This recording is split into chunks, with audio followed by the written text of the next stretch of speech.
Welcome in Wednesday edition, Oxford Exxon Podcast. Chase Parham, Neal, McCready, Clark Ford Studio here with you this morning. We'll talk some college football brackets. Chris Lowe, ESPN, with a couple interesting things and what a field of 64 prediction would look like for 2023's football season.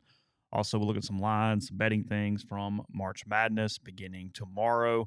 Obviously, to get to the Final Four by the end of the weekend, Ole Miss and Louisville has a time set that is 9 o'clock Central, 7 o'clock West Coast out in Seattle on Friday night for the Cardinals and the Rebels in the Sweet 16 on the women's side. And last night, Ole Miss knocking off Arkansas Pine Bluff 11-1 in a game that ended in 7 innings with the run rule.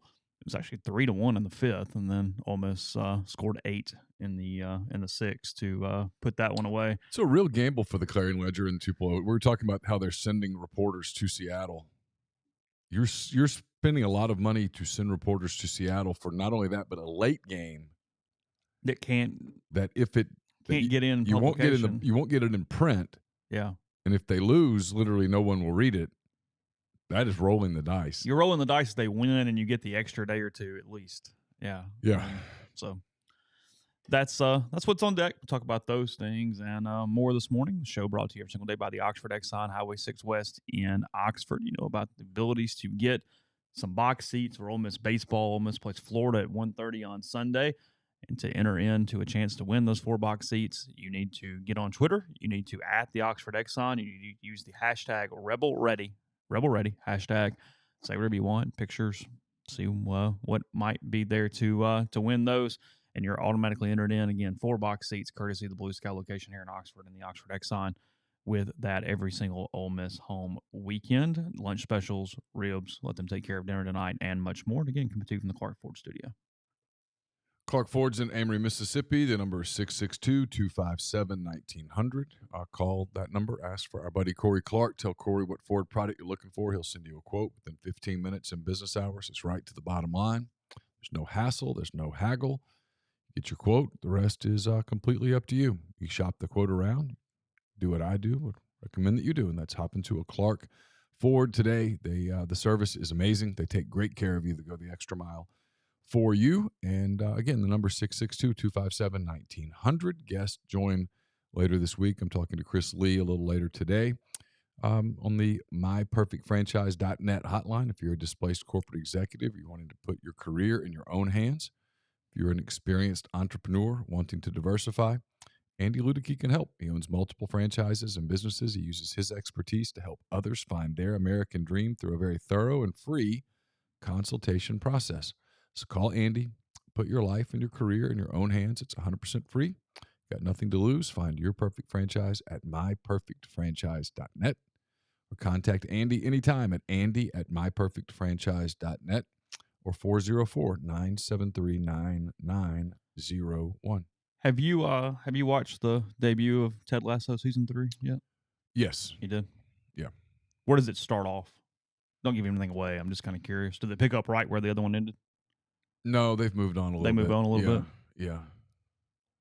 At the beginning of the new season. Okay. Was it good? It was solid. It was it felt like it was setting up a lot. Which they do. That's felt like it was, hey, we got to get like chapter 1 of a new book. Introducing you, just getting. You wonder if they do more of that because they're trying to catch on with some people who caught it. You know what I mean? Caught on a little later.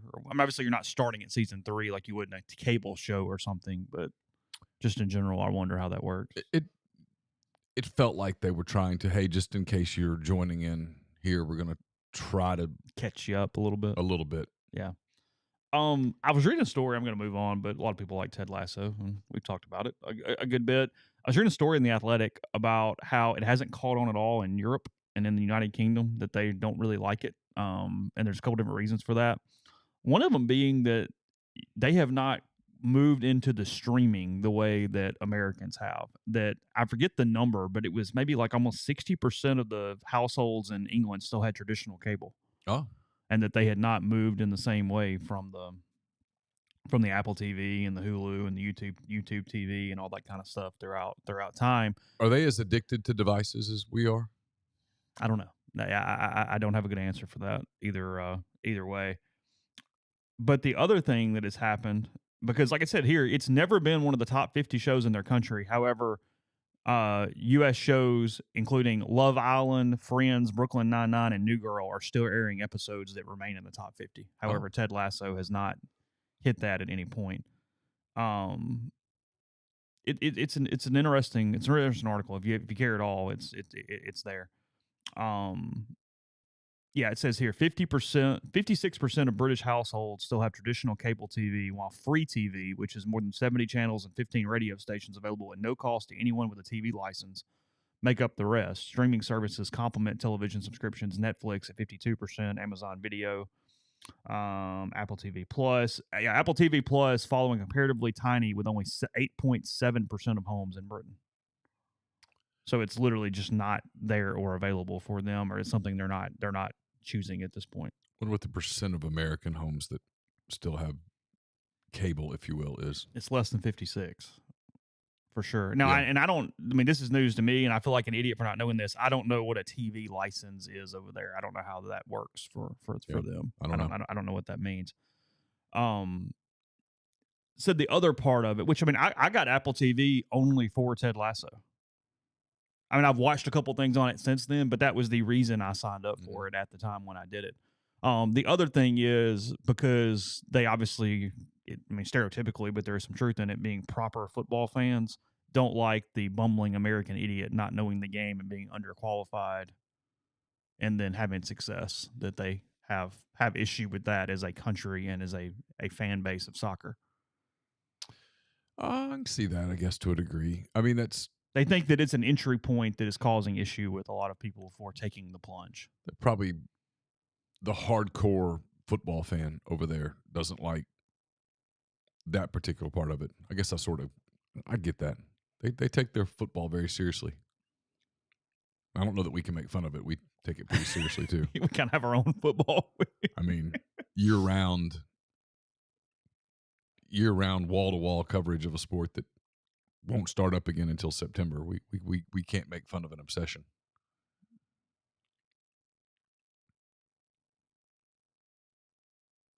It's pouring down rain here. I can hear it over my headphones. It is kind of, isn't it? Yep. TV license is a tax Brits pay if they have a TV. It pays for the BBC.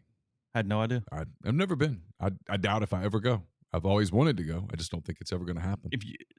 What is your Europe rankings if you get to go over there? Is London high? Yeah, sure. I'd love to go to Great Britain. I'd like to go to Italy. I'd like to go to Spain, France, Portugal. I just don't think it's ever going to happen. I'm beginning to run out of time, and I certainly am not in a financial spot to do that at this point. So, in just a few years, kids are all out of college.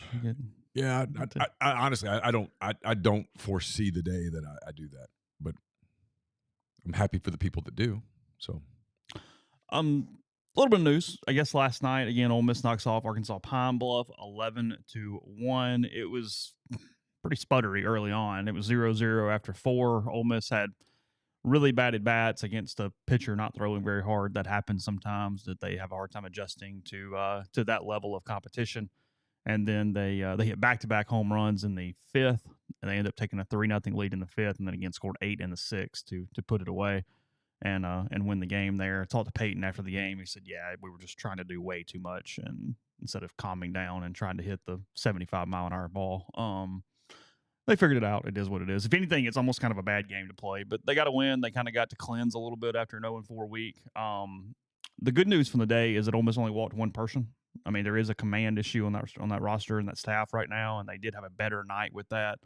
JT Quinn, who came in with a ton of talent, but he had 17 strikeouts and 13 walks coming into the game. He strikes out 3 in 3 innings, didn't walk anybody. Vera had a little better day. They used Mitch Morrell. I call him Matt Morrell every time. Mitch Morrell for a couple batters. I bet Matt could play some baseball. Yeah, maybe. Good athlete. And then Braden Jones finishing it up with the final inning. Mike told us after the game that Matt Parenteau, a second-year player, relief pitcher, has thrown a little bit more this year. He had a UCL tear last summer during summer ball. He rested in the fall. They did a lot of therapy. They did the PRP injections, a lot of that stuff. And he seemed to be pretty good in January. As the season's got here, he's pitched several times. Mike said that he just basically had decreased every time out. It did not look right, and it was getting worse and worse. That he's seeing a doctor on Monday. However, they do not expect good news. They expect that to be a UCL tear or some form of elbow injury at this point, and that he will miss the rest of the season is a prediction there from Mike. So I mean, it's the fourth pitcher now for the team. It's also why once the thing starts tearing, you sort of know what's coming. I mean, there are exceptions to that rule, but that is the rule.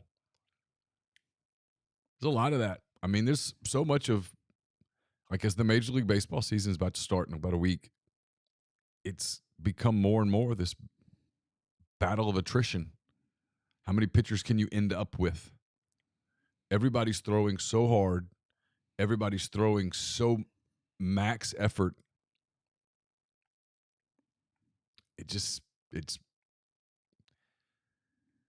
I think you're going to see that across the board, not just at Ole Miss, but everywhere where these pitching injuries pile up.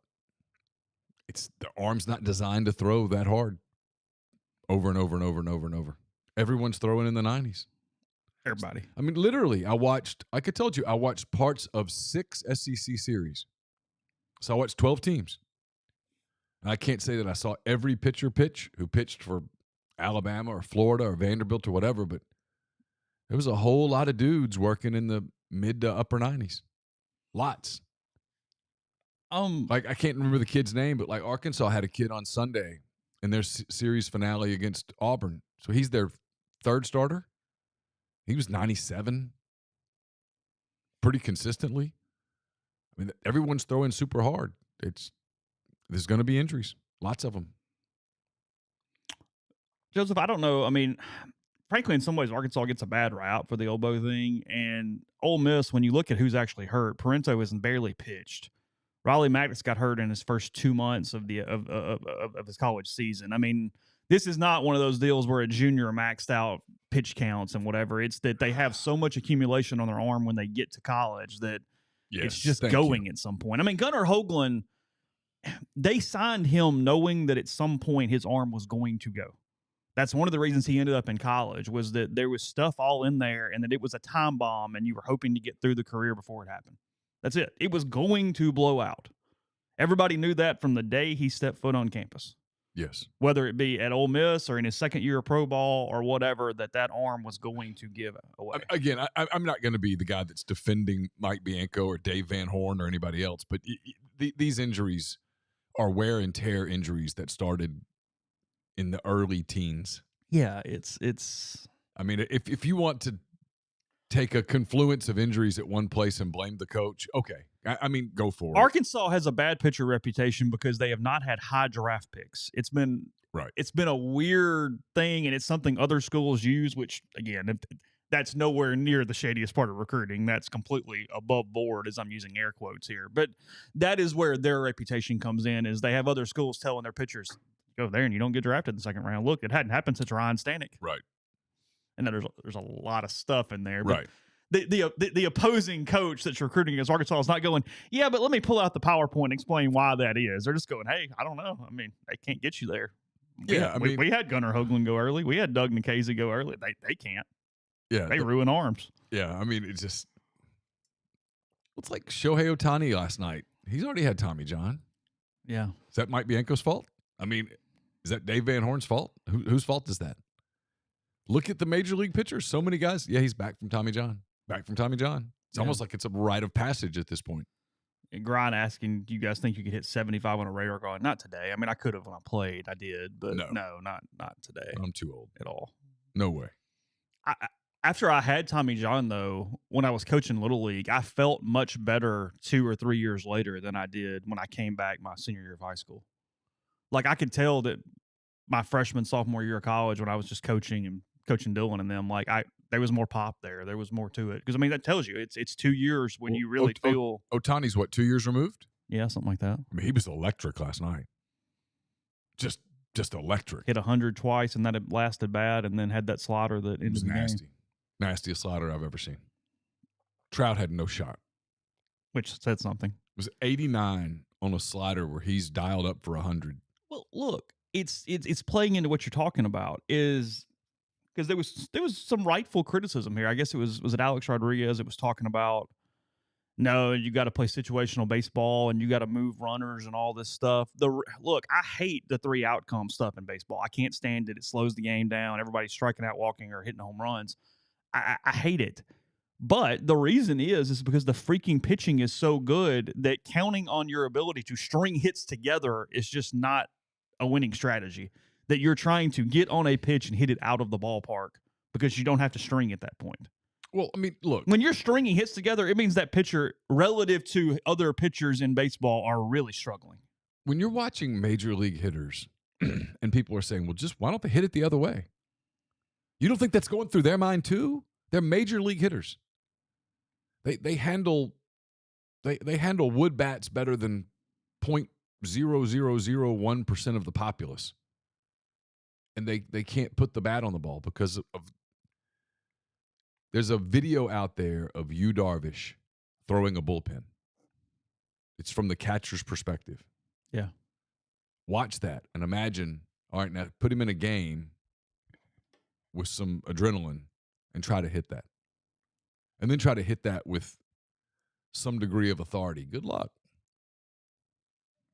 And there's tons of those dudes. And like last night, Kyle Schwarber got a hold of one of those and hit it 438 feet or whatever it was. Trey Turner had a hell of a week.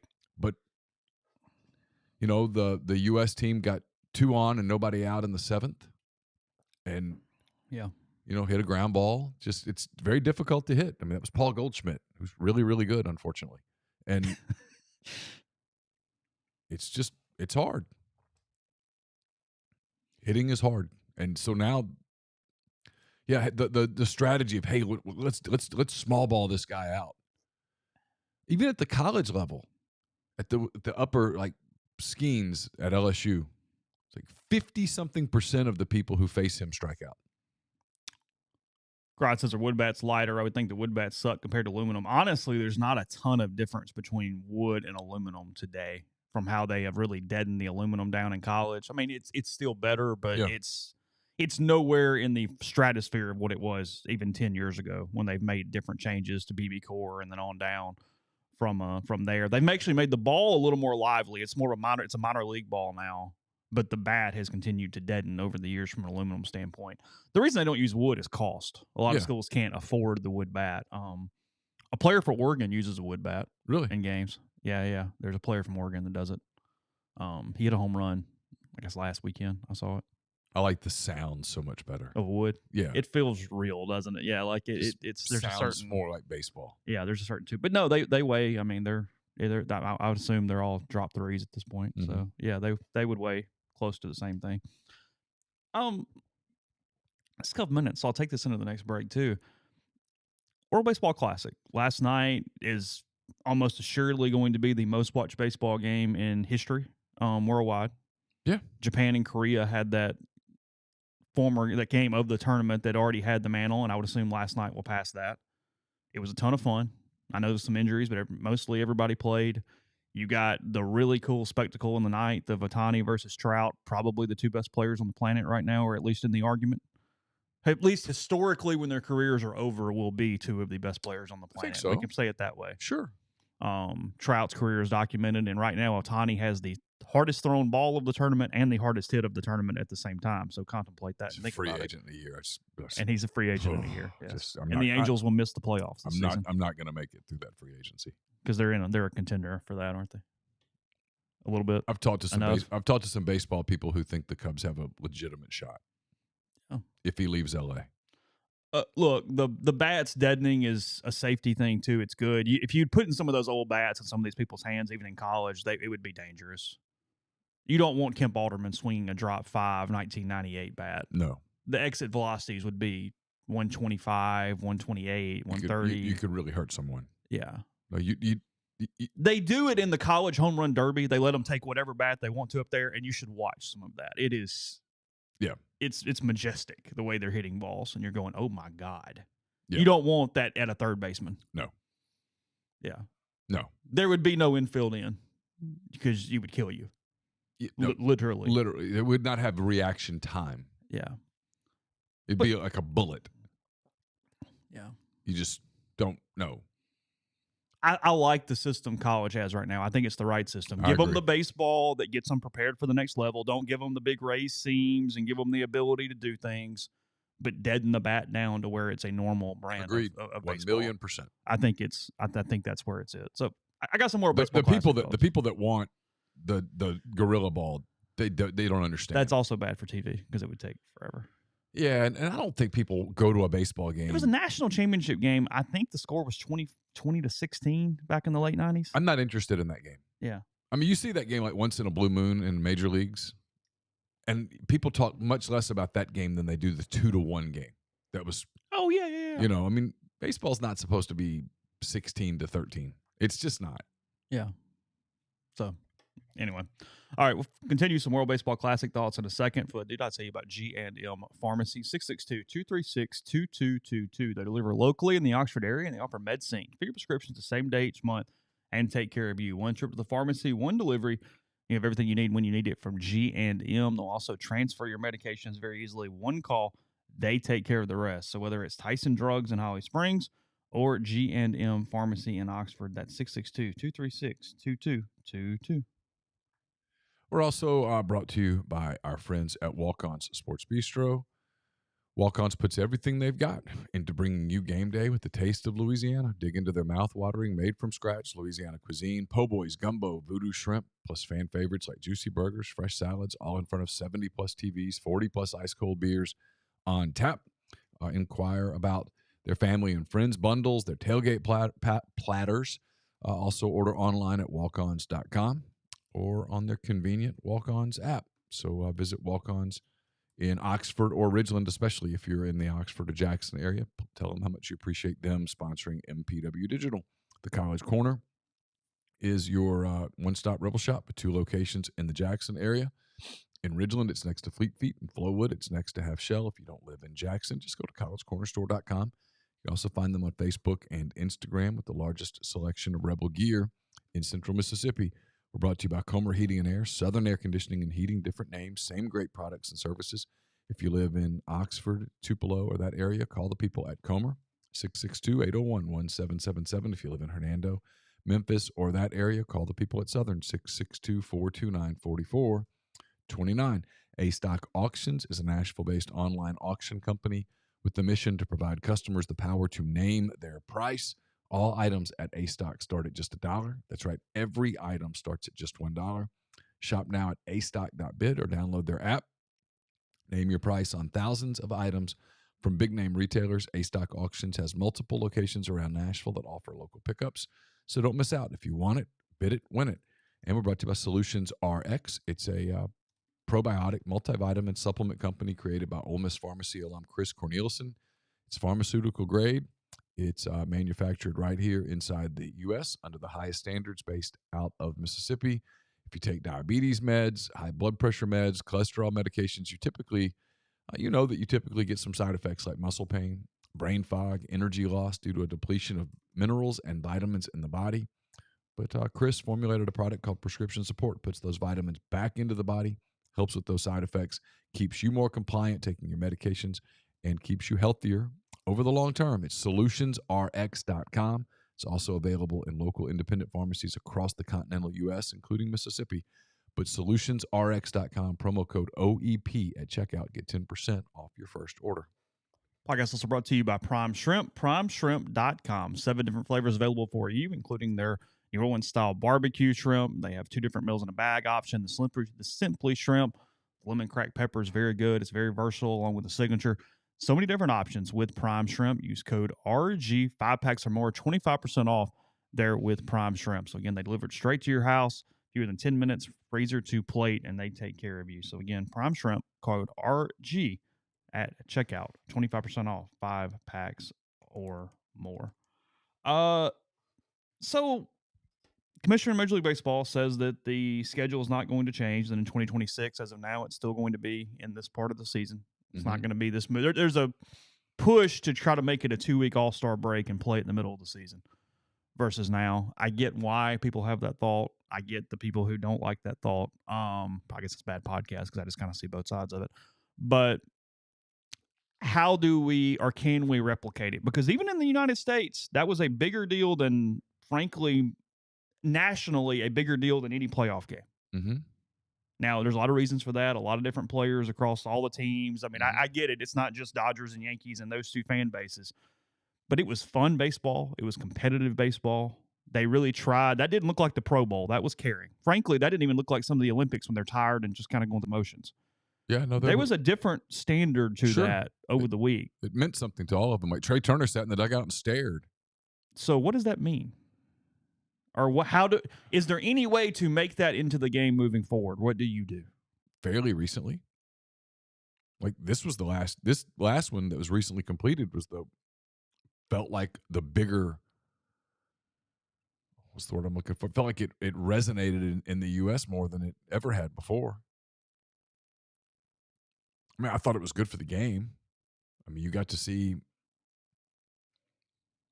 a lot of the international players. I mean, obviously, I was talking to my friend Dan Jennings. Okay, Dan is with the Washington Nationals now, former general manager of the Miami Marlins. He just said, until you go over to Japan, to South Korea, you just don't realize how big baseball is there.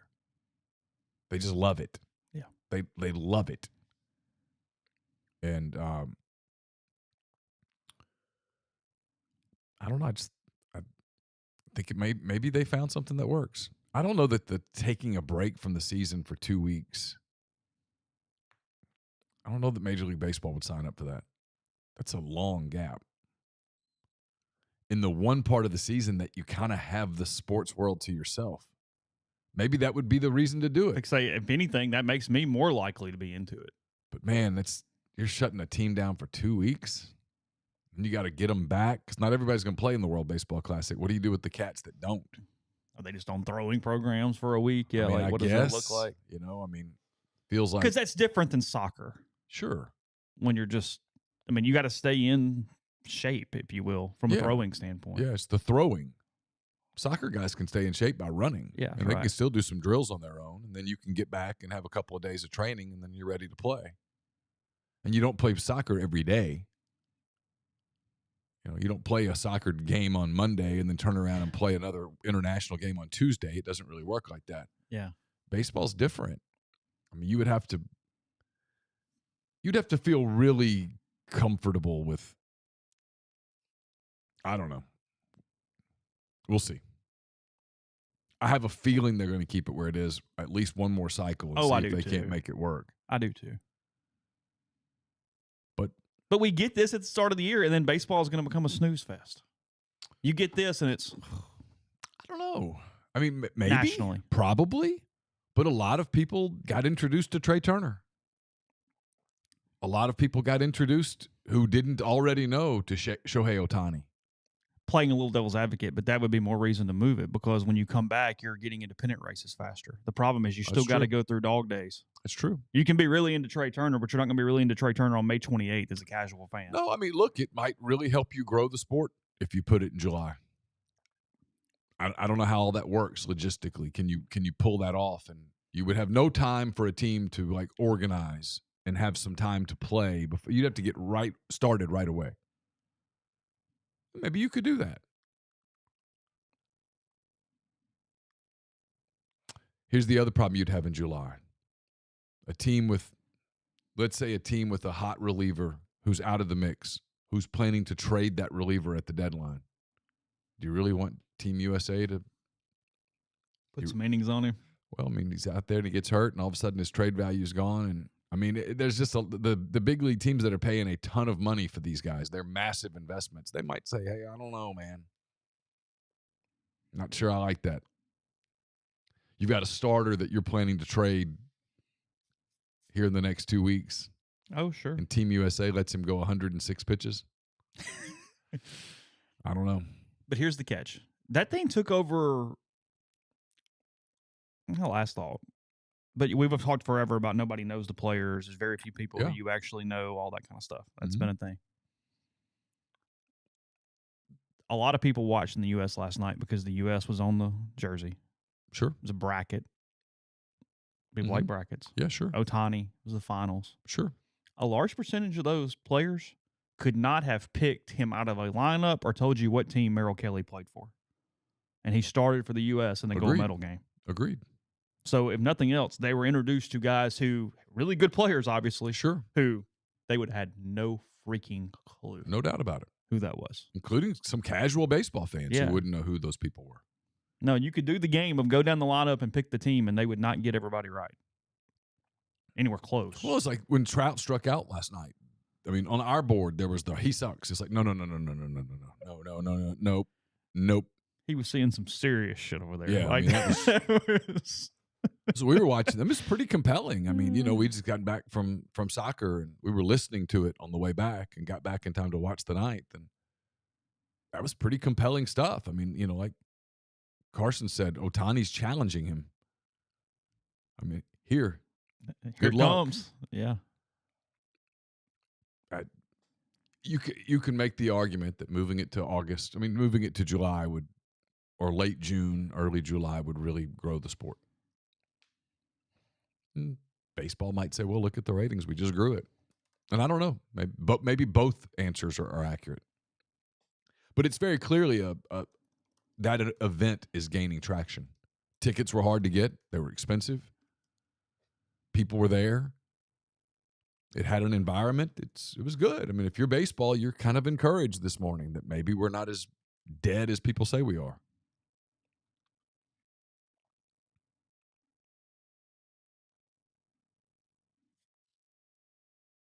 Yeah, I mean, Dodd says people don't know who Neal is, and he's one of the Mets' really good players.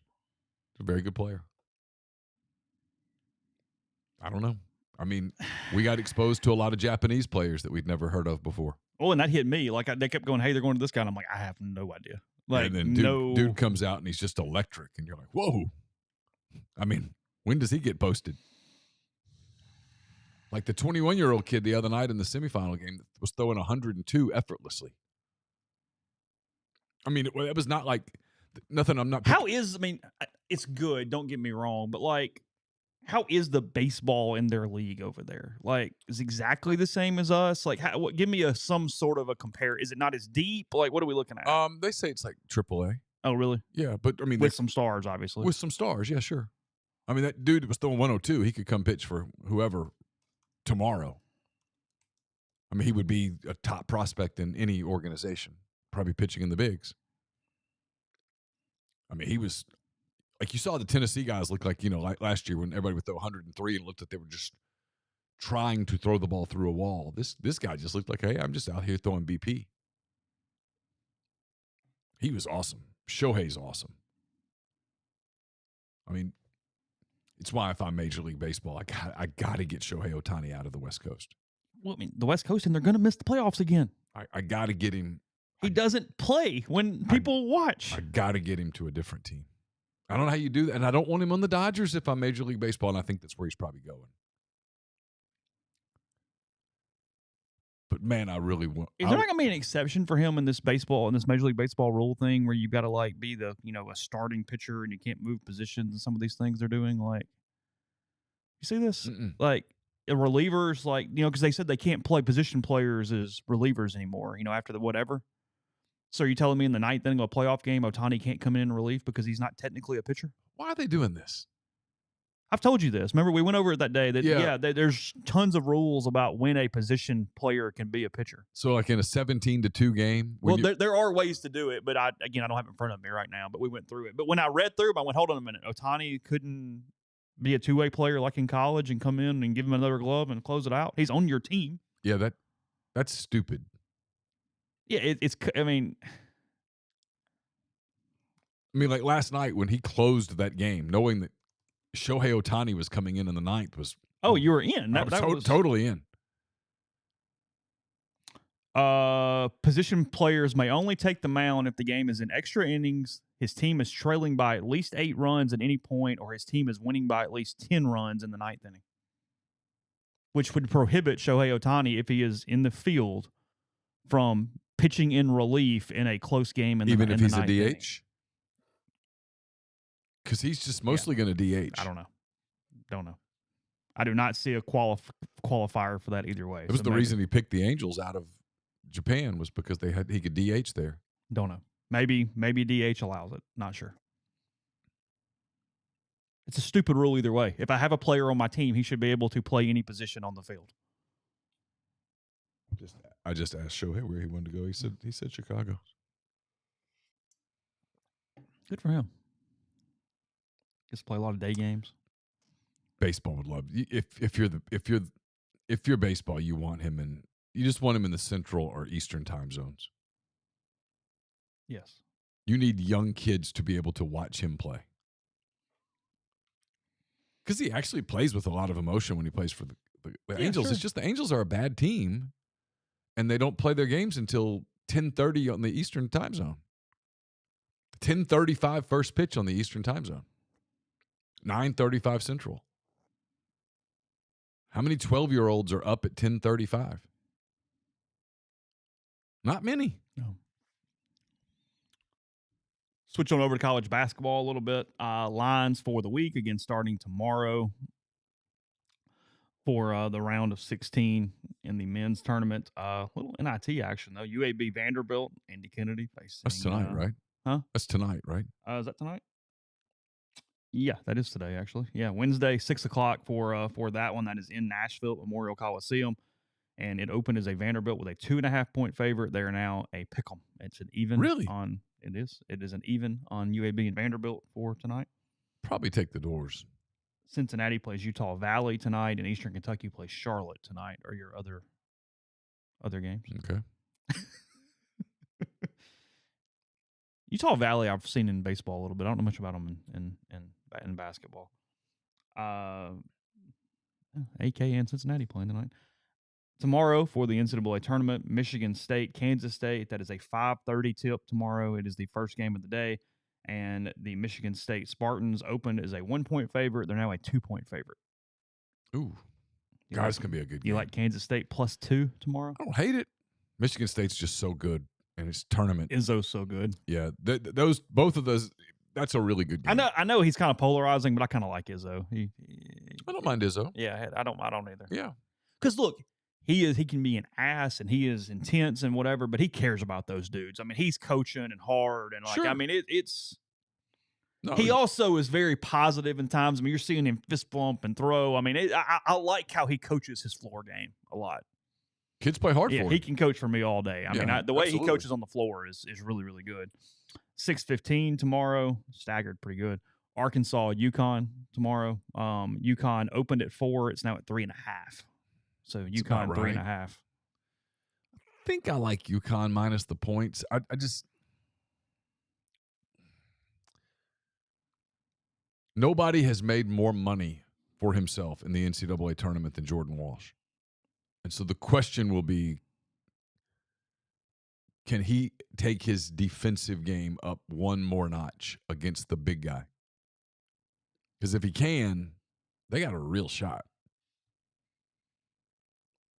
He's played his way out of another year of college and into the middle of the first round this week. Do those two teams know who plays who the next round? Like, what is my bracket here? Arkansas would play UCLA. Okay. Florida Atlantic, Tennessee plays Michigan State, Kansas State. Yes. Okay. Got it. Yeah. And then UCLA Gonzaga plays Arkansas, Connecticut. Okay. Florida Atlantic, Tennessee tomorrow. It's an 8 o'clock tip for that game. Tennessee opened at a 4-point favorite. It's now at 5.5 with the Vols and the Owls. Yeah, I like UT here. I don't think Florida Atlantic has seen defense like that. Yeah, it's going to be. I mean, look, when you're at FAU and you make the Sweet 16, they've done a hell of a job. You basically won the championship. Congratulations. But I think they at some point. Yeah. A reporter yesterday asked Lane if he wanted Tennessee or FAU to win tomorrow, and he took the time to compliment Dusty May in his answer and response. And people criticized that reporter. That was a question that he was told to ask by his bosses. It happens. It's fine. It was fine. I actually was like, okay, something different. I'm good. Like I was intrigued by it. Okay. Because sometimes Lane gives you tons on that. Yeah. And makes a joke and really gives you something. And we'll get to it before we're done with the show. But Lane was kind of boring yesterday. And not in a bad way necessarily, like he came in all pissed off or anything. But it's just starting and it's spring football. And he was very quiet. He was exceptionally quiet. Potentially purposeful, yes. It kind of felt like he was intentionally not talking very loud. Yeah, he knew we couldn't hear, and I almost wonder if he was even quieter because of it. When the air conditioner came on, he went really quiet. Yeah, I couldn't hear him. I mean, I had to apologize when I was doing quick hits yesterday and we weren't that far from him the way the place was set up, and the air conditioner came on, and I mean, I was straining to hear anything he was saying. I mean, I was just grabbing keywords because that's all I could get. Well, I had my phone on the podium recording, and I could hear him, but it wasn't loud. Grind's right. That was it speaks to the athletic departments that Fairleigh Dickerson's SID was an undergraduate junior, is their overall media relations director at the school. He was putting in work. Hey, he's there. 132, an interesting over-under for Florida Atlantic and Tennessee. So that's a little over 65 both. FAU likes to run. Yeah. But good running some defense while you're running. And then 8:45 tomorrow night, Gonzaga and UCLA. Maybe the game I'm looking forward to the most. Really? Well, no, Michigan State, Kansas State. Yeah. Me too. Gonzaga, UCLA's too. I would like to see Mark Few win a title.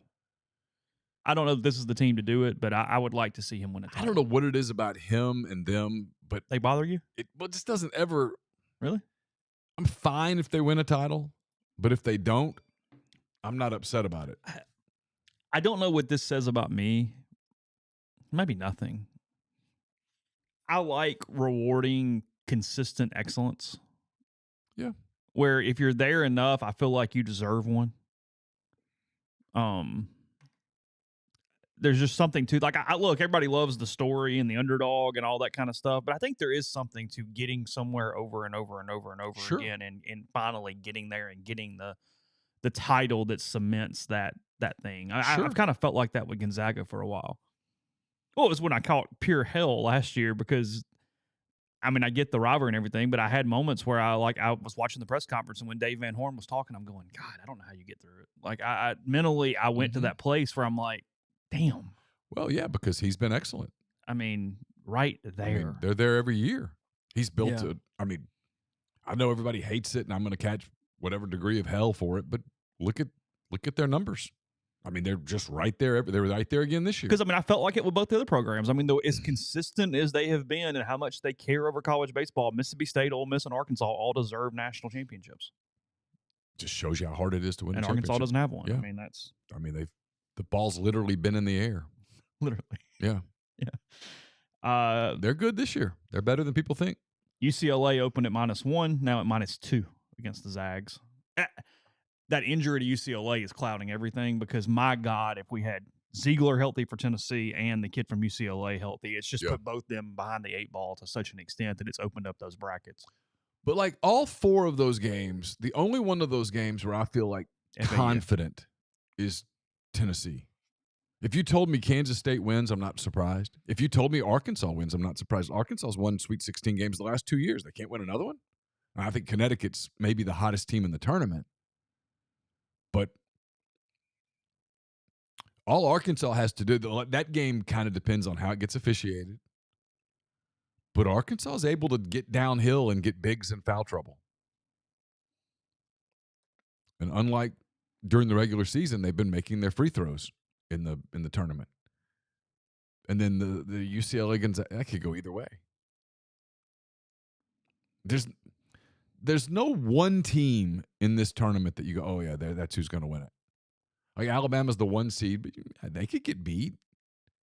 There's some weird Elite 8 matchups for them, potentially. Sure. Houston's really good, but they don't feel like they're 100% right now. The other 2 1s are gone. Everybody else is just kind of. Some 2s are gone. Marquette's out. I mean, if you told me Tennessee's in the Final Four, I'm not shocked. No, for sure.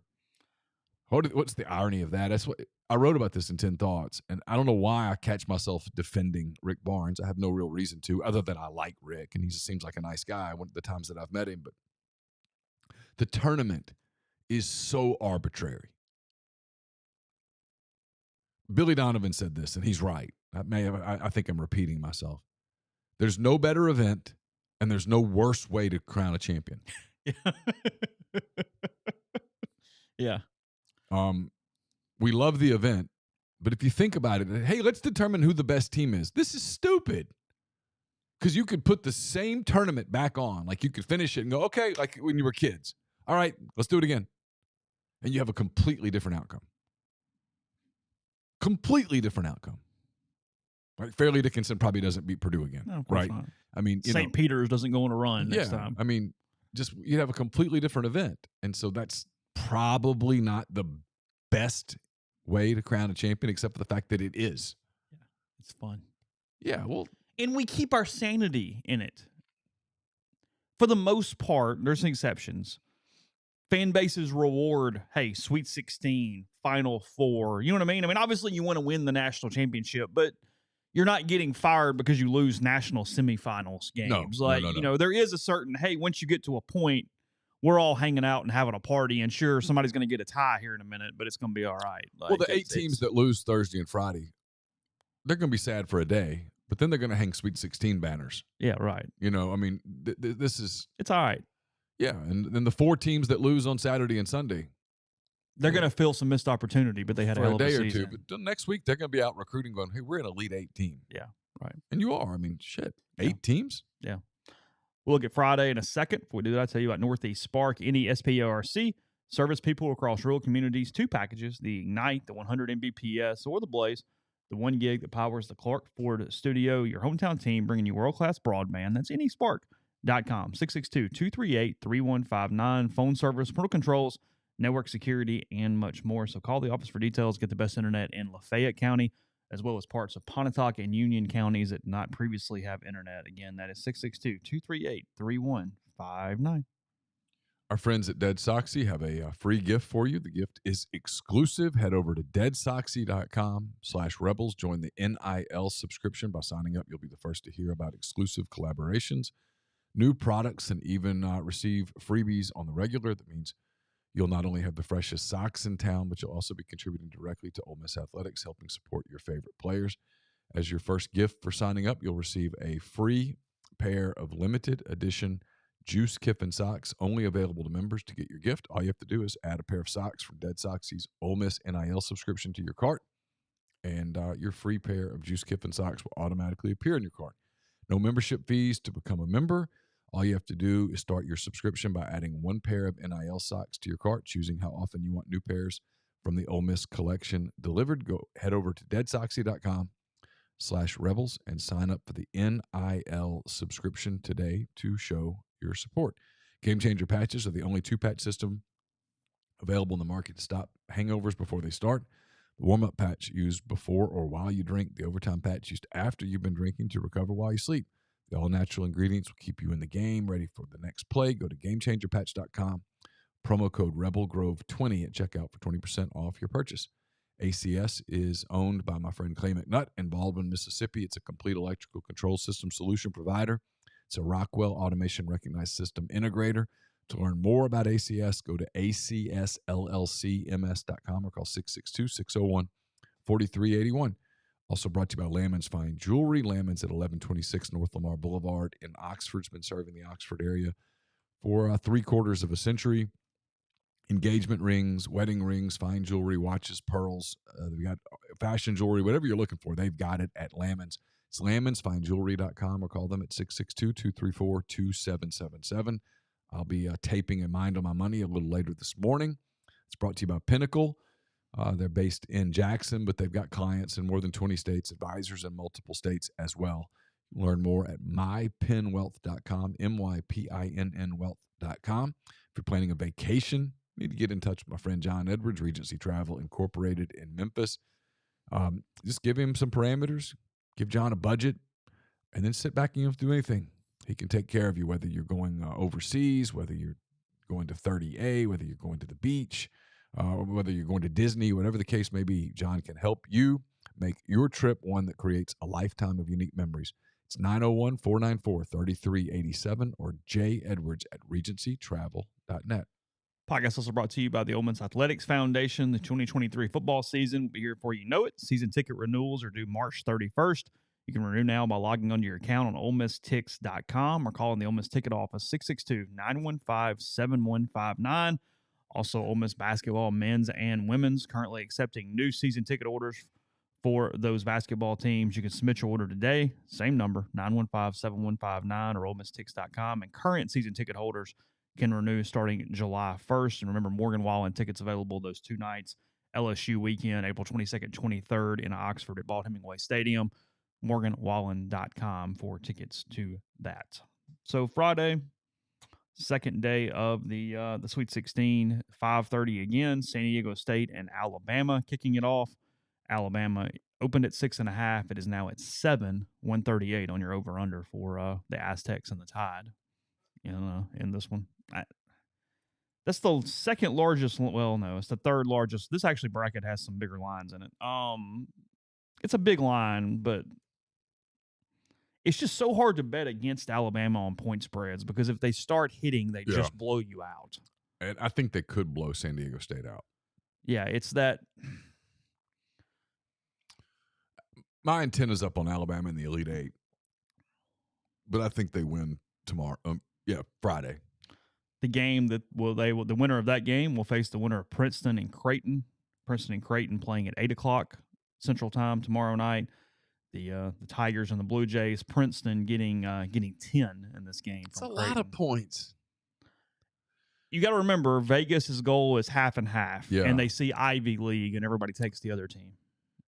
Creighton can sort of. They're good. I like Creighton a lot. Creighton can sort of play Princeton's game with better athletes. Yeah.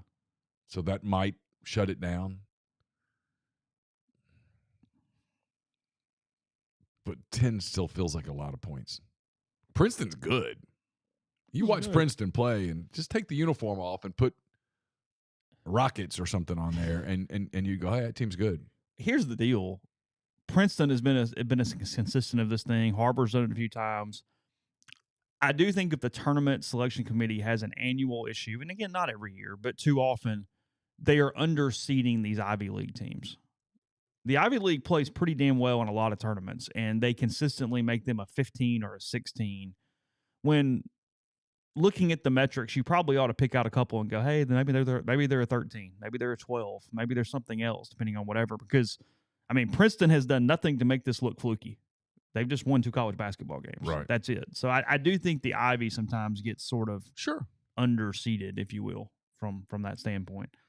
So Princeton, Creighton, San Diego State, Alabama, one of those teams will go to the Final Four. On the other side of the bracket, Miami and Houston. That's a 6:15 game on Friday, and the Cougars are favored by 7 in that one. Look, I think Houston's going to win. I think Houston's probably going to cover. Miami is athletic as hell. They can turn that game into a track meet. Both teams kind of comfortable doing that. I mean, stylistically, it could be kind of a fun if you like up and down basketball. Houston's just really good. I don't know that we fully appreciate how good of a coach Kelvin Sampson is. I really don't know that he gets the credit that he deserves. His teams are consistently just strong. Yeah. The winner of that game playing Xavier in Texas. It's an 8:45 game on Friday night. The Longhorns favored by 4. It might be the game I'm most looking forward to. Why? Texas is playing at a really high level right now, and when you watch Xavier, it is gorgeous basketball. They can shoot it. They can drive it. The big guy, 24, is a really skilled college big who plays the game incredibly smart. And Xavier will get after you on defense. I suspect Texas is going to hunt number 5 for Xavier and try to play him off the floor and give Xavier one less shooter on the offensive end. They're going to try to hunt him down, and I think they can, and that's probably why I'd give Texas an advantage here. I've got Texas winning the whole thing, but the whole tournament. Yeah, but Rodney Terry, the new coach. It depends. Come on, if he wins the tournament, if Billy Donovan says yes, they can't fire him. I'm with you. No, what do you do if no, hell no. What do you do if Billy Donovan has said yes? I don't. What if he said, "Hey, just let me finish my season"? Rodney Terry, I'm not sure. If he wins the national championship, you cannot. He's the coach. Not saying you should. You should hire Billy Donovan. Don't get me wrong. Right. But I'm with you. No way. And I don't know anything. They before lose anybody tonight. Goes, before anybody goes, does he know something? If they lose Friday night, then no, he's not the coach. If they make the Final Four, starts getting a little weird. Yeah. I mean, I'm with you. At some point, you're firing a championship He would have coach. no chance at that job anywhere in hell without this run. No doubt. They're hot right now. They're a veteran team. They're an older team. And I get this is hyperbolic, but I mean, that would be like one of those Kentucky teams that just had Cousins and Wall and all those dudes, and they win a title, and they've got me coaching. That doesn't make me able to be the coach. Like, you know what I mean? Like, sure. It's a completely different thing just to take over a team in December. That's good and hot and moving. Yeah. Roll the ball out there and let them play. And then go build a team. Yeah, run a program. And he's run programs before. He's he's a not good a coach. bad coach. He just shouldn't automatically be over Billy Donovan if.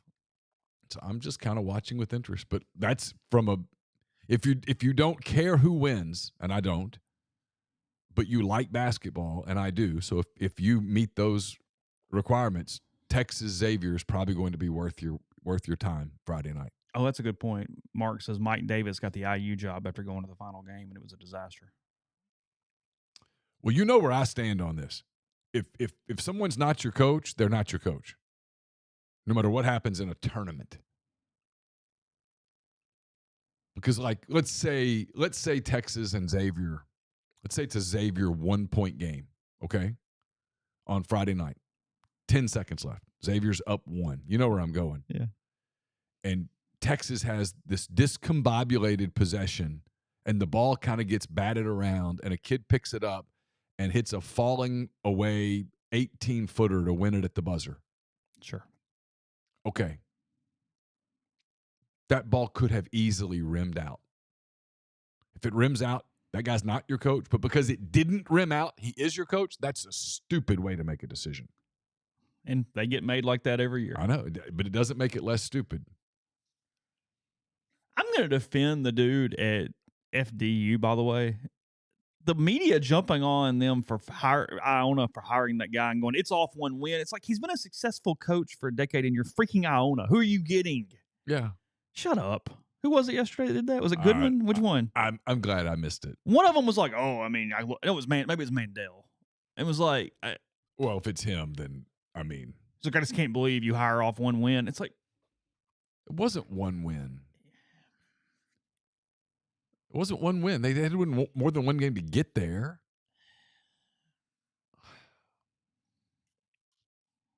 Our field sucks.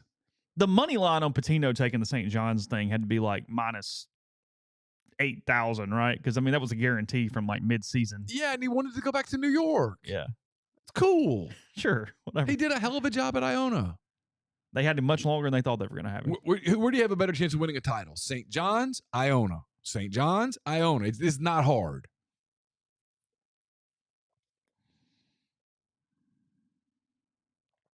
It's not Iona who Ole Miss beat in the first game in their Sweet 16 year. Wasn't it Iona? I think so. The Gales. Who'd they beat in the second round? Notre Dame. Oh, Notre Dame. Yeah. They lost to Arizona. Luke Walton and those guys. Yeah. It was a good Arizona team. Did they win it or finish second? I think they won the whole thing, right? Did they win it? Yeah, I think so. Yeah. Okay.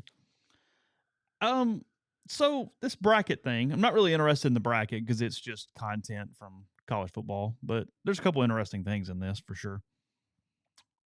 Chris Lowe wrote it. We're aware that Chris Lowe and Lane Kiffin are pretty tight. From a media standpoint, Chris Lowe, I would assume the closest person to Lane Kiffin. I think that's fair. That's fair, at least in the argument, but I would have a hard time arguing for someone else over Chris. Yeah, I'm trying to think, is there time. anybody that I would say is potentially tighter? And the answer is no. Not consistently, at least. I mean, he gives Trey Wallace some stuff. There's some dudes, but yeah, Chris has been the main It's guy. Interesting that Lane spent 1 year at UT. But that's where those connections have stayed. That's where he's gravitated back toward those guys. He liked that year. Yeah. He did like that year. Yeah, he did. So very clearly, if he had a do-over, he would have stayed there. So what he's doing is he seeded an NCAA tournament bracket with football teams for the 2023 season. Yeah, again, I think he's using some computer stuff, but that's irrelevant. It doesn't matter how he's doing it. He has the 1 seeds is Georgia, Michigan, Ohio State, and Alabama. Tennessee's 2, LSU's a 2. Ole Miss, A&M are 4s. Okay. Texas a 5. Oklahoma a 5. Kentucky and Mississippi State 6s. Florida a 7. Iowa are 7. Auburn's an 8. South Carolina's an 8. Minnesota's an 8. Arkansas's an 8. Tulane's a 9. Missouri's a 9.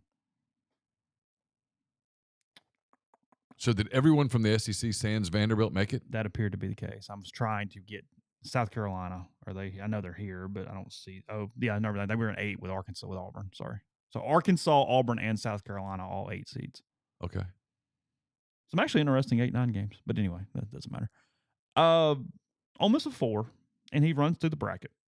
This is the part that is interesting. This is the part that's interesting. In combination with that, yesterday, Lane Kiffin said that all 3 quarterbacks took reps, kind of said evenly, but there was a picture of Spencer Sanders throwing. There'd been this rumor that he could not throw, and he was out. Clearly. He had been not throwing. He was recovering from a shoulder injury since the end of last season, but they say he is full go for spring practice. He threw at least 1 pass yesterday. He appears to be throwing and throwing effectively, to the best of our knowledge. That is accurate.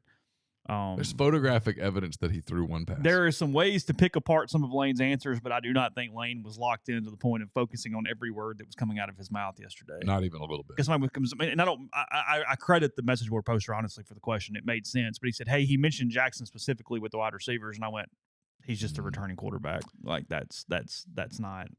And look, I think even Lane would agree with this. When you're getting Lane to talk anything that's minutia, depth chart stuff, he hates it. He tunes out. Yeah. So in the first round, number 4 Ole Miss versus number 13 seed Houston. Chris Lowe says it's never dull when a couple of offensive gurus like Kiffin and Holgorsen face off in the postseason. Both are known for their explosive, high-scoring offenses, but Ole Miss's running game, Quinshon Judkins rushes for 164 yards, helps the Rebels play keep away from the Cougars in the fourth quarter, winning that game 40-37.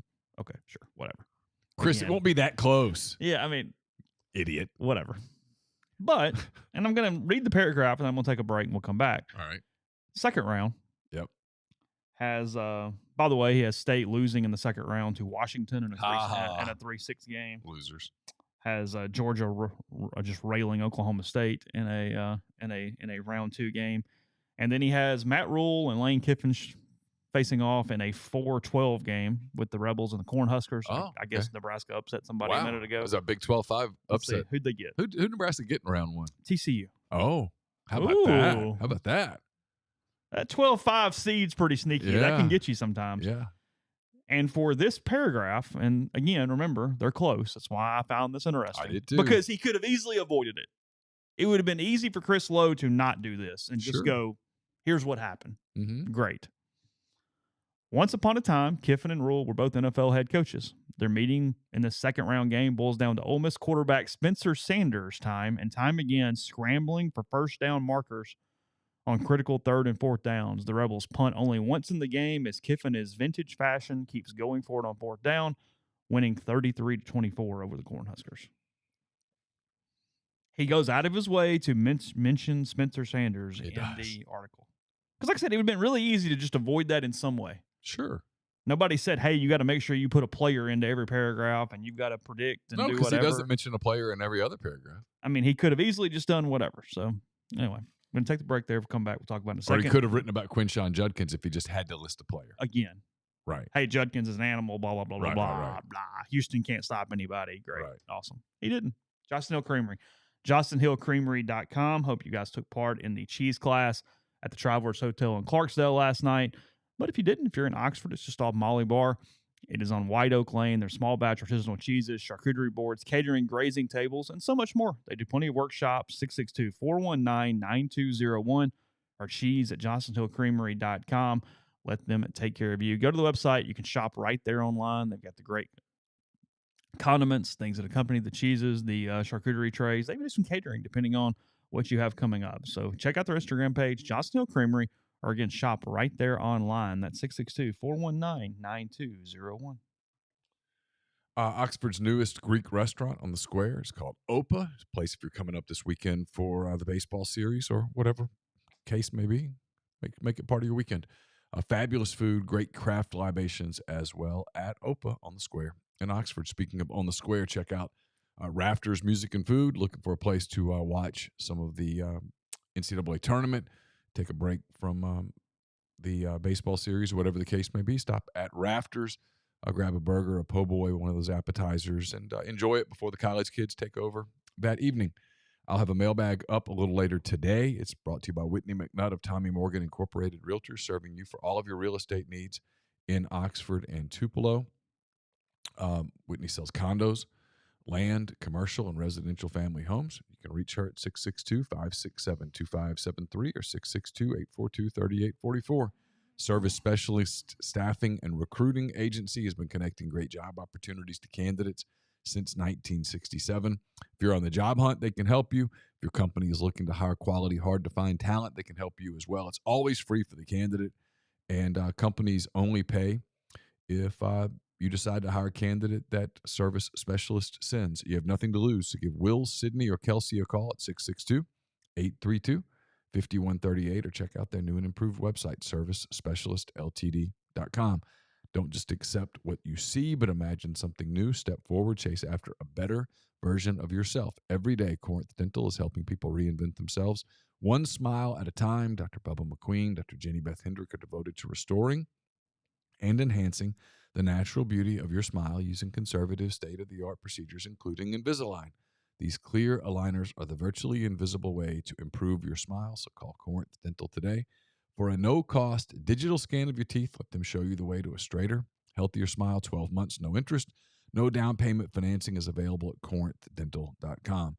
And Southern Traditions Farm is a 68-acre, 32-stall upscale equestrian training and boarding facility in Canton, Mississippi. Sand rings, grass rings, miles of wooded trails. There's so much offered at Southern Traditions. It's also a great place for a party, a reunion. It's a perfect venue to enjoy. So get in touch with them on Facebook or Instagram at Southern Traditions Farm. So what are you putting into this? I don't think it was accidental. I don't. I think that gives you an indication as to where I think most people logically think this is headed. We've beat this conversation to death. I almost asked Lane yesterday, but I thought, nope, we got lots of time for this. It's day one. It wasn't the day. The answer would be more interesting in 3 weeks or 4 weeks. He made reference to, well, we got lots of time, got the fall. He said we got the spring, got the fall. I just wanted to ask, what are the odds, in your opinion, that all three of these guys are here when classes start in late August or whenever classes start at Ole Miss? I don't know the exact date. But what are the odds? The first Monday of class on the Ole Miss campus. Yeah, sure. Monday, August the 20-what-ish. What are the odds that all three of those guys are enrolled in your program? I'd love to know that answer. Brandon Dart 2 days ago tweets a picture of his son since it's time to control the narrative as they're getting started. Like I said, he's locked in. We're aware of that enough. There's two things. They're possible, and I don't know which, and I don't think Chris would tell anybody. One is that you're right. He really, really knows something, and there's an expectation. My guess is it's a little lighter than that. My guess is it allowed Chris to speculate on something that he thinks very likely could come true and come back to it when it does. Sure. And go, you know what? I've said, I'm just telling you. Sure. No, this was predictable. Knew this was, you know what I mean? Like, you'll have guys that sort of do those float things in some of these national articles like that, and then they can surface back in months and go, it was right there. Look, it allows you to kind of report without reporting. It does. It's difficult for me to completely disregard the relationship that they have, Chris and Lane. No, that's what I'm saying. If this had just been random national reporter, I go, whatever. Okay, but it's not.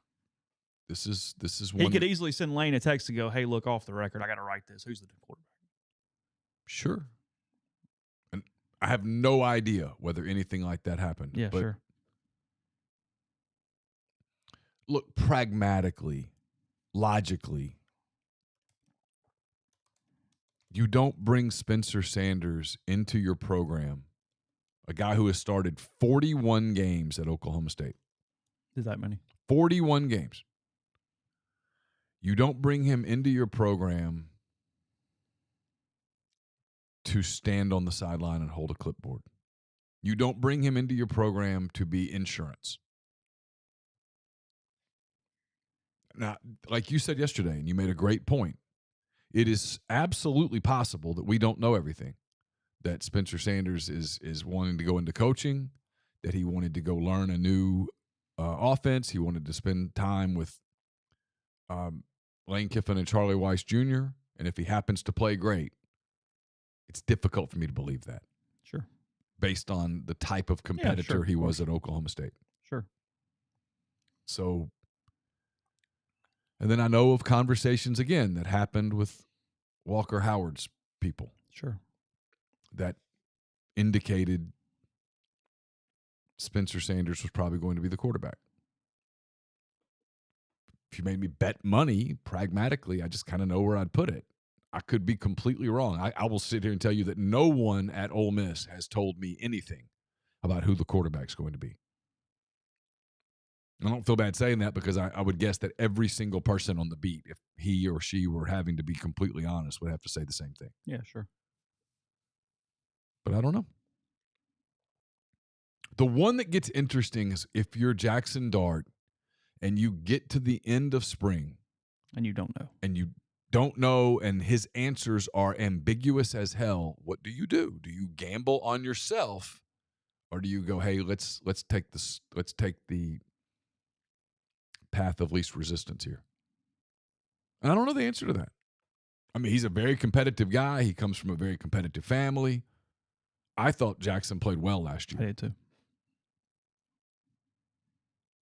So I don't know. But you don't bring Spencer Sanders in if he doesn't have a chance to win the job. Makes no sense, especially after you've gotten Walker Howard. Because you have the two kids that were walk-ons last year, Waterman and Widner. Yeah. Both show some signs of being, decent quarterbacks. One of those guys could be the third-team guy. I mean, Waterman was going to be a Division I quarterback prior to his issues. To this point, Kincaid Dent has not transferred anywhere, correct? No.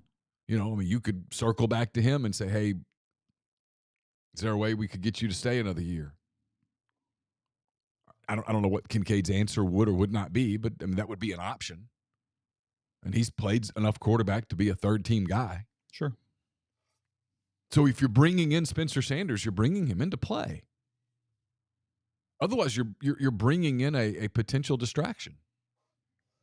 And I get what Lane says. And I do. I totally get it. That your job at every position is to make the room better. But I think even Lane would admit that is a different position. Oh, 100%. Yeah, then, hey, we're going to make this defensive line room as deep as we can make it. Bring in all the engine, fine. I mean, sure. We want this linebacker room to be as deep as possible. Sure. Hey, you maybe never have enough safeties. That's different than, hey, bringing in the former Big 12 Player of the Year at quarterback, a 23-year-old dude been around for a minute who's played some football. Yeah, it just kind of feels different. Feels different. A couple things here. If you are planning on one of those upsets, one of the best statistical models for the tournament so far spit out some odds.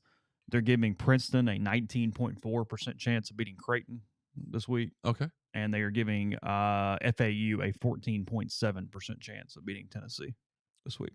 So, what do they give San Diego State? I don't know. I only have those two. Oh, okay. Yeah. There was a story written just about the two largest, so it's less than that. Those are the Gotcha. two that had the whatever to it. And then here, we don't usually talk about a lot of other sports, but we started with soccer. We'll end with hockey. I didn't realize Ovechkin was this close. I saw this morning in something that where is it? It's right here. Alex Ovechkin plays for the Capitals forever. He's 37, scored his 40th goal of the season last night, giving him 13 40-goal seasons, one more than Gretzky. Still playing at a high level. He now has 820 goals. He's 74 shy of Gretzky. It's not completely out of the realm. Got a shot there. That's two more years at this level. 2 more seasons at this level. It's going to be, Yeah. He's gonna hit a wall at something. Maybe he's Tom Brady and he can go to 42, but typically 37, 38, 39 start seeing a pretty good decline in all sports. I would certainly in that sport. I mean, Phew. I know you're getting protected, but you're still getting beaten up, and it takes a lot of physicality. Yeah, those guys go fast. It's the best in-person sport. It's phenomenal. It's not close. It's really not. Saw that third on the board yesterday. We'll close here. Best athlete you've watched a game in person. Best player. Who would you put? If you only had to pick one, you've seen a lot of damn sports. Who's the player that you think is the best that you've seen? That I've seen in person? Yeah. I mean, LeBron, Magic Johnson. I think I would go with Djokovic. Yes, I've never seen him in person. I think I would go with Djokovic. I don't think Bo Jackson. I don't think I've seen Tiger play in the golf tournament in person. I guess I may have and I'm forgetting something, but I don't think I have. I've seen Mickelson. I've seen other people. I don't think I've seen Tiger.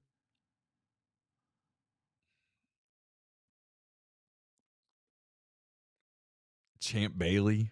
Oh, wow. Really? In person? Champ Bailey. Wowed by somebody? Yeah. Champ Bailey. Kevin Durant. I mean, that's the hard thing about sports is that you see making these comparisons. You see brilliance. Yeah. Brilliance is brilliance, right? I mean, George Brett, as compelling a baseball player as I've ever seen in person. Nolan Ryan. Tony in the stream says Ohtani. Counts. Yeah. That counts. I saw Mike Trout play in person. Watching Mike Trout run out a double was one of the most impressive things I've ever seen. The dirt literally flying up behind him. And his size. Ran so well. Yeah, he's looked like a horse. Ohtani runs incredibly well. Mm-hmm.